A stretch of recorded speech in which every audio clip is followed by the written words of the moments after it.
This is Hannibal from the HannibalTV.com with a bright and early morning Wrestling Observer review, my weekly update where I go through only the things I find interesting in the Wrestling Observer.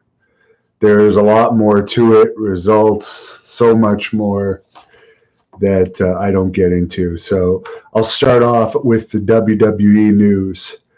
Rey Mysterio is working without a contract right now. And when he finally signs a new contract, he will probably go to whoever can pay him the most, according to Meltzer. And I actually agree with Meltzer on this.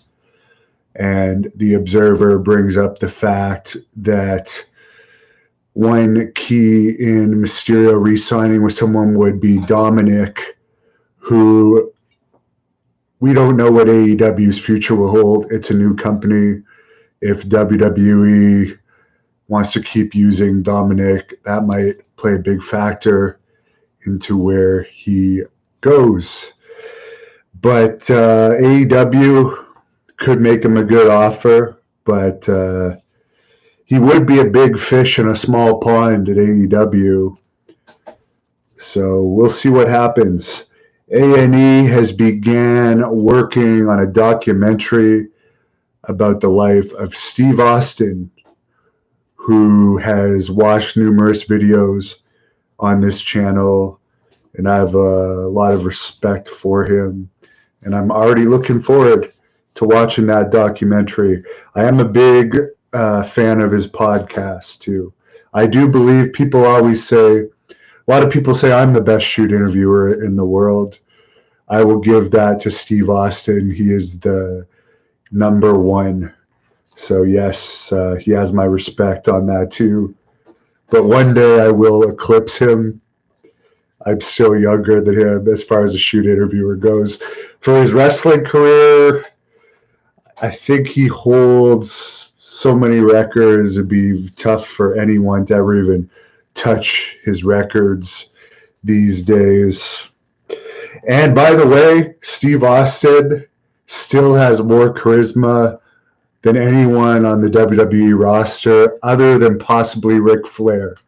They're pretty close there, Austin and Flair. Flair might slightly edge Austin out a bit on the charisma, but Austin is probably more legitimately tougher than Ric Flair, even though Ric Flair is legitimately tough. Remember when people thought Ric Flair was a small world champion? And he would be a monster in today's wrestling compared to the size of most guys in today's wrestling. As far as Lana goes, who's still with WWE, even though they fired her, or didn't, I believe they actually released her husband, Rusev. His no-compete is still going on, but that was after they did that humiliating angle with him and Lashley, which I lost respect for him for doing an angle like that, but it's his choice. Maybe I get bothered by things like that more than other people. I guess it's a personal choice. Anyways, the point I was bringing up, Lana, was apparently her mother has tested positive for COVID, and she's asthmatic, and it's bad with her for those reasons. She's older, and she has a pre-existing medical condition. So God bless her, and hopefully she'll have a speedy recovery. As far as Ric Flair, by the way, he's also spoke to Wrestling Inc. this week regarding still attending the WWE TV tapings despite many younger, healthier performers not. Ric Flair, who is 71, with a health history including blood clots in his legs as well as heart issues. And didn't he have some issue where he literally can't drink anymore or he could die? I believe hearing that somewhere since he was a big drinker most of his life. I don't know if the stories are all true, but if even a small percentage of the stories are true, it seems like, if nothing else, he was a guy that drank quite a large amount on a daily basis. So it's amazing that he's still alive at 71, but he's a special person, as we all know. And he had this to say about it. He believes that it's safer to work for WWE than to go to the Kroger grocery store, which they have in the US. We don't have them here in Canada. Renee Young has reportedly fully recovered from COVID-19. Of course, she's young and healthy, and she could be back very soon. Apparently, after there was that period of time where WWE was discouraging the NXT and developmental wrestlers who are in the audience, well, they're all development wrestlers, I guess, that are in the audience. At one point, they were discouraged from wearing masks, but now they're actually being encouraged to wear masks, and there's even fines if you don't wear masks. After the recent outbreak where allegedly, according to reports, between 30 and 40 people in WWE tested positive for COVID-19. Of course, as I already reported, it was the lowest rated SmackDown in history last week, 0.4. Raw did its second lowest rating in history this week, 0.49. And then NXT did a 0.2 with 759,000 viewers, beating the 715,000 viewers AEW had for Fyter Fest.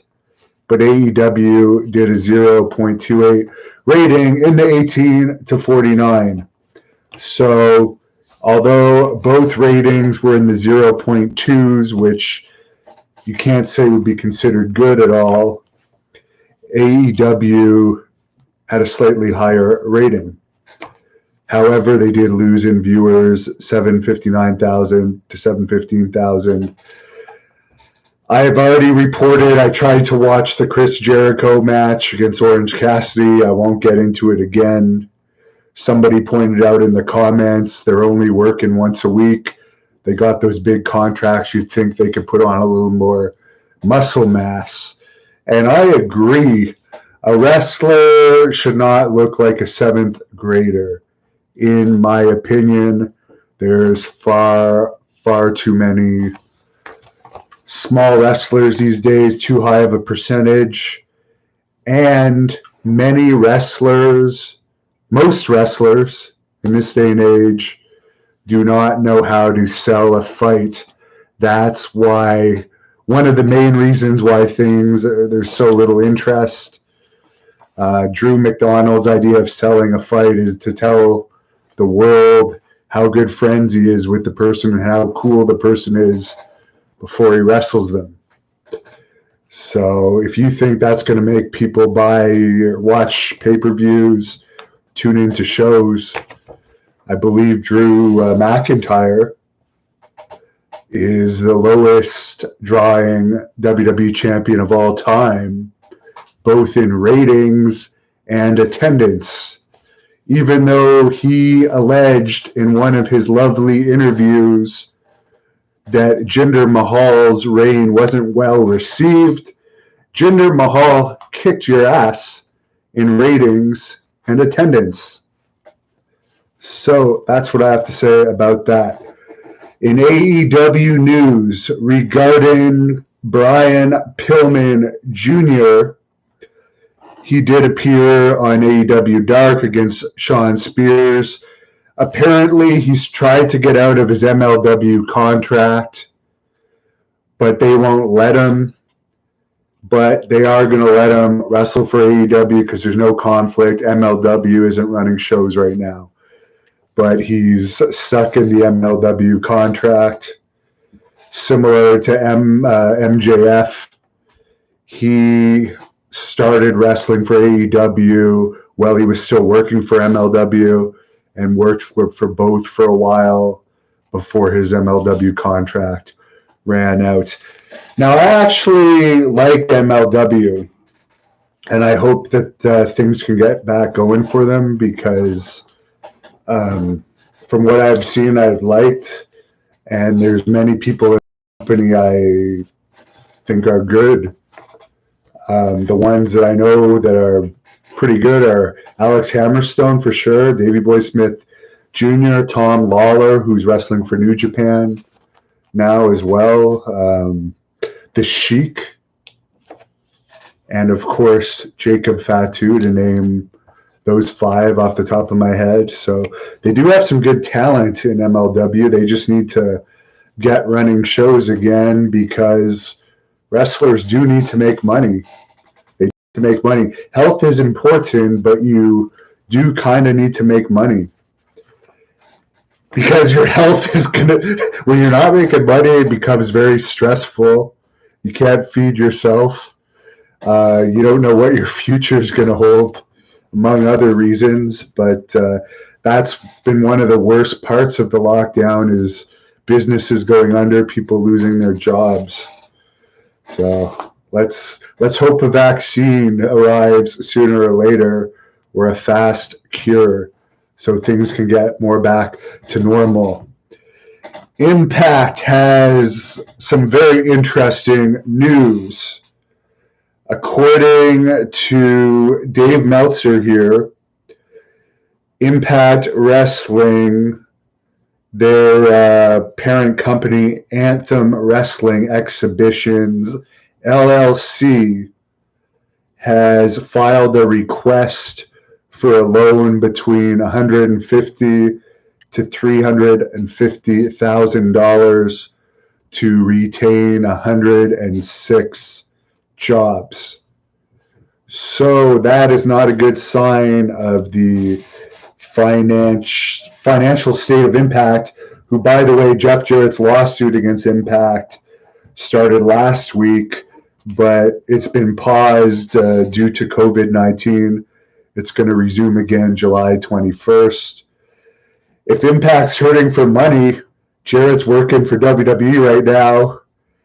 And we know I know Jarrett probably still hates Impact. He'd always probably give Jeff a loan. He might be able, sometimes in legal situations, it's true but unfortunate, it's whoever runs out of money first that wins because legal fees are so expensive. So Jeff Jarrett might have a better chance over that. Regarding Tessa Blanchard, this is what Dave Meltzer is reporting about her situation. Her contract expired sometime around June 30th, so she is now a free agent. She didn't want to travel or work during the pandemic, but they wanted her to come in and just drop the title. She gave them a price where she would get paid whatever this price was to fly in and drop the title. They turned down her offer and announced she was fired. So that's what happened according to Meltzer.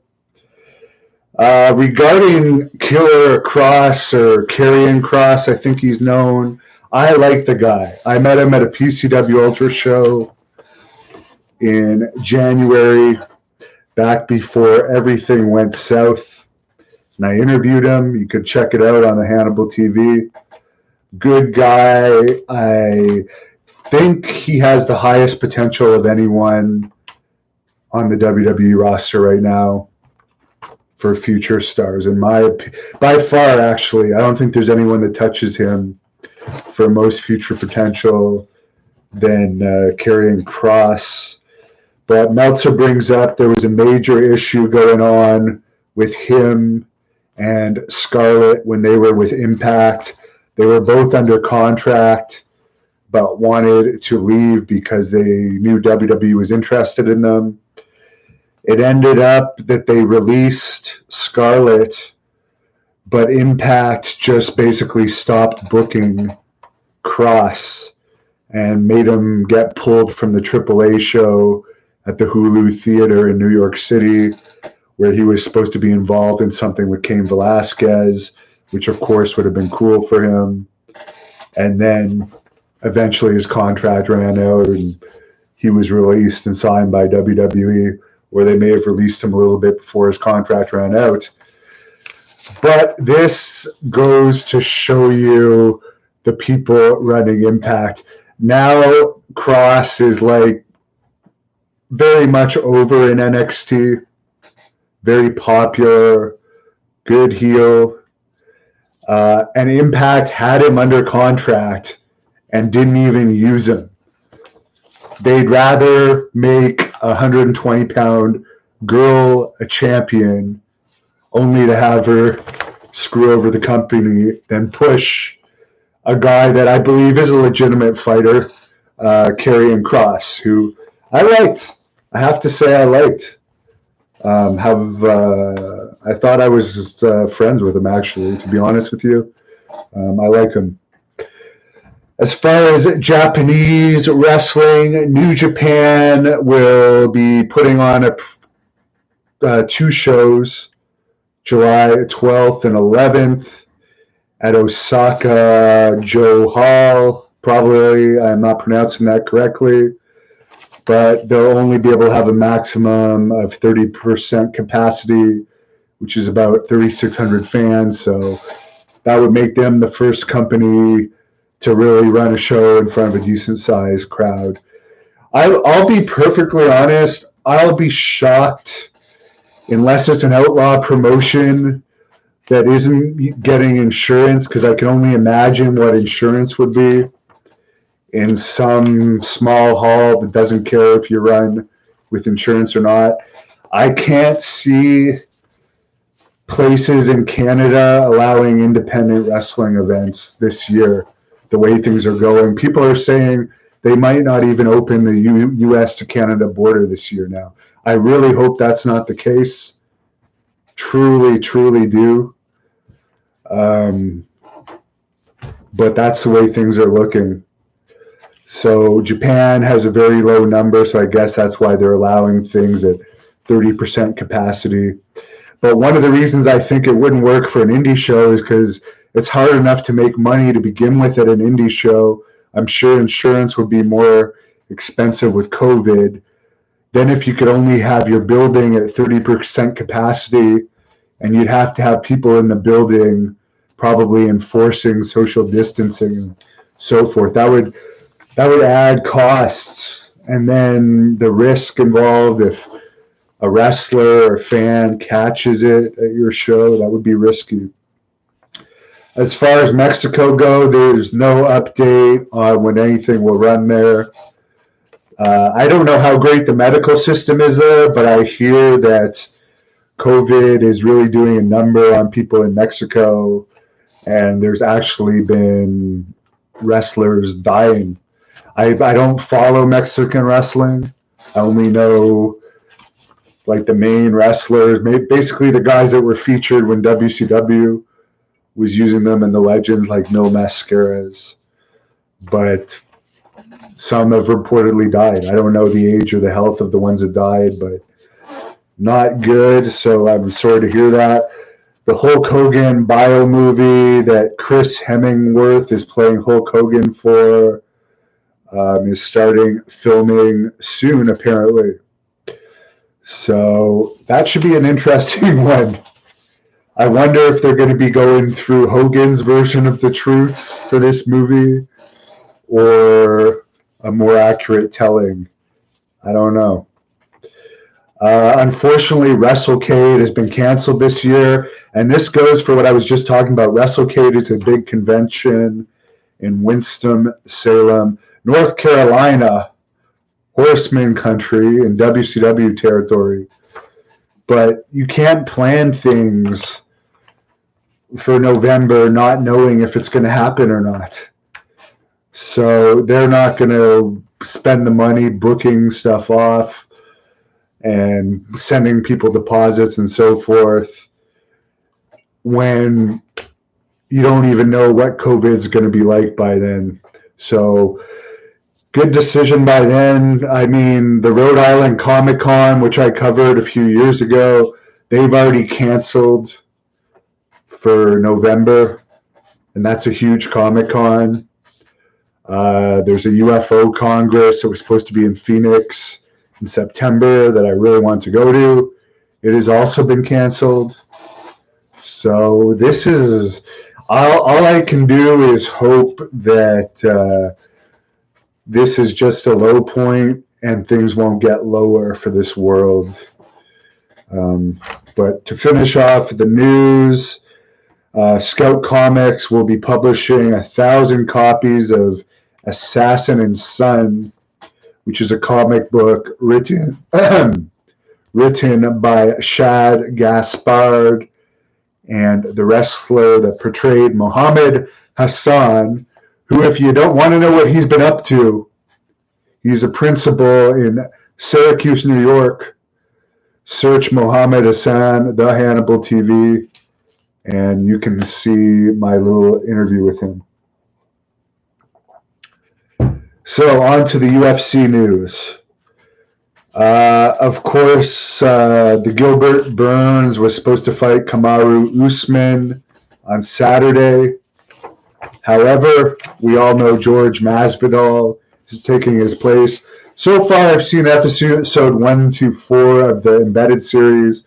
By the way, the cage on the beach is just the training cage.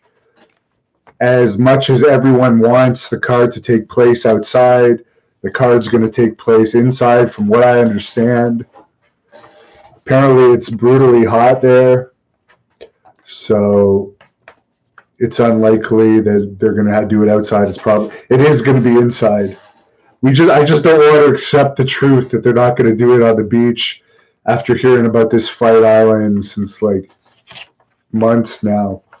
And then we remember what was the Bodog Fights, I think, used to have MMA on the beach, which was kind of cool.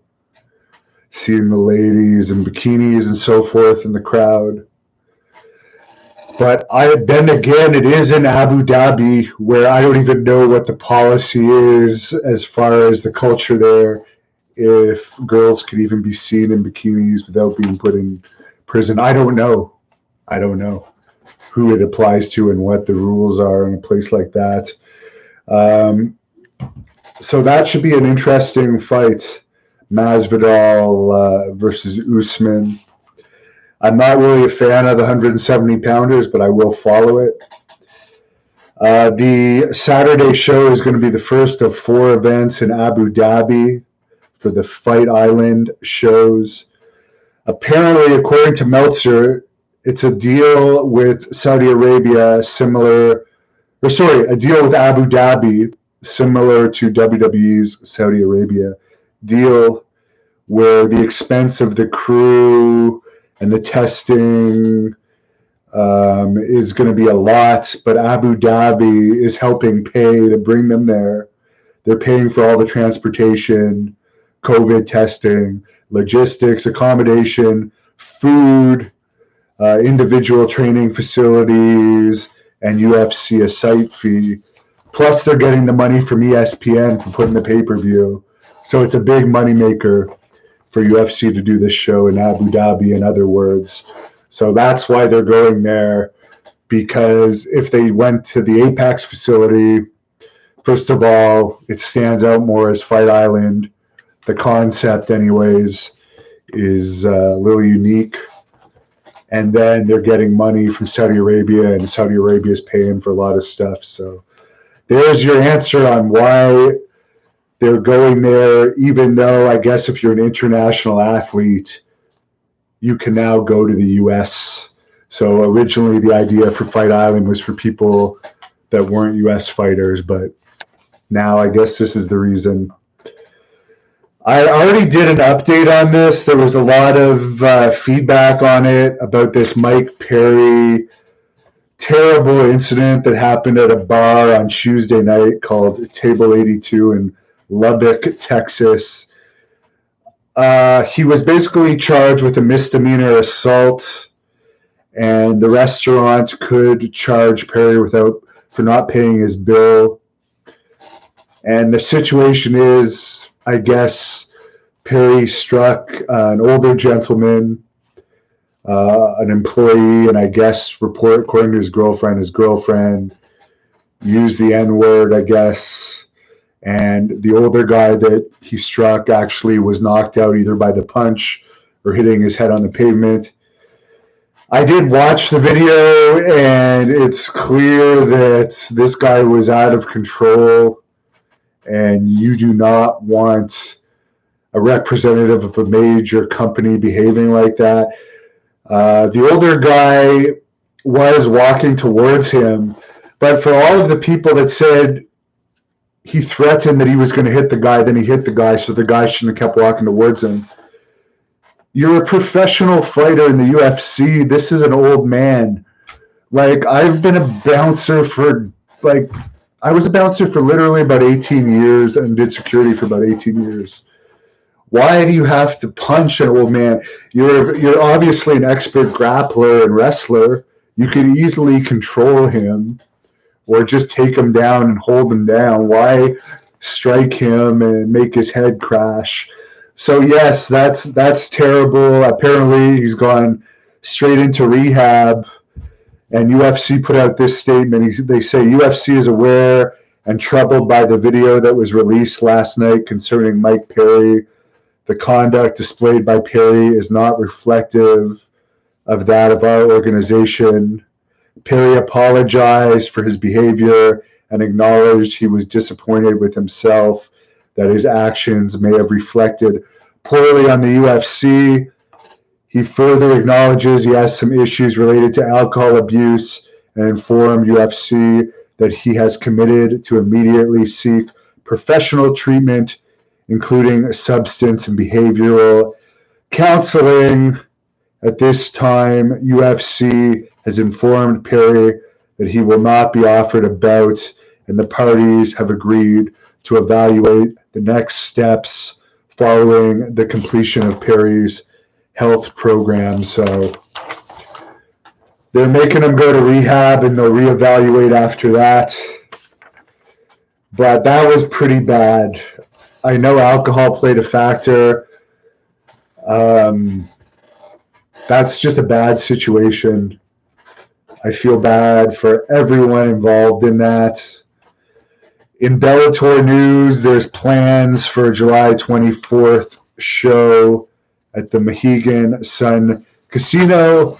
And in Quebec, MMA news, according to the Wrestling Observer, my final note is the Ministry of Health is considering a ban on all combat sports in Quebec until there's a cure or vaccine for COVID-19.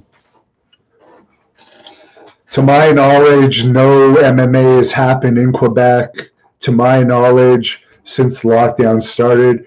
I know Montreal Fight League, which does shows at an Indian reserve, that I've covered some of their shows.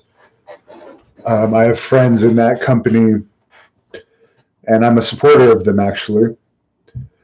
They have a show planned for August, so I don't know how that will affect their show. It was supposed to be in front of no fans, so we'll see. I know they just started allowing training for martial arts back in Quebec. Still not Ontario. We're still fully locked down here. You can be fined for not wearing a mask in a public place, but that doesn't affect me. I just will not go to a public place other than in Quebec. I'll drive half an hour where I can go to a grocery store without wearing a mask, where I can work out. The gyms are still closed here, where I can get cancer treatment. Cancer doctors are still closed here. The system sucks. I will definitely vote on the next provincial election here just to get the guy that's currently in charge of this province out. But also I want to move. I know the U.S. has its problems, but the winters are way too long here, and all of my work is there. Who do I interview from Canada? All my work is there, so I'm frustrated with the Skype interviews too. Oh, it looks like I got a visitor. Somebody woke up. Why is she in a someone when I talked at her earlier today is like, why is she in a Christmas sweater? And it's because she's a very tough girl. She takes after Roddy Piper. She might not look it, but she is, and she tried to challenge a skunk, and it sprayed her. Tomato juice doesn't work.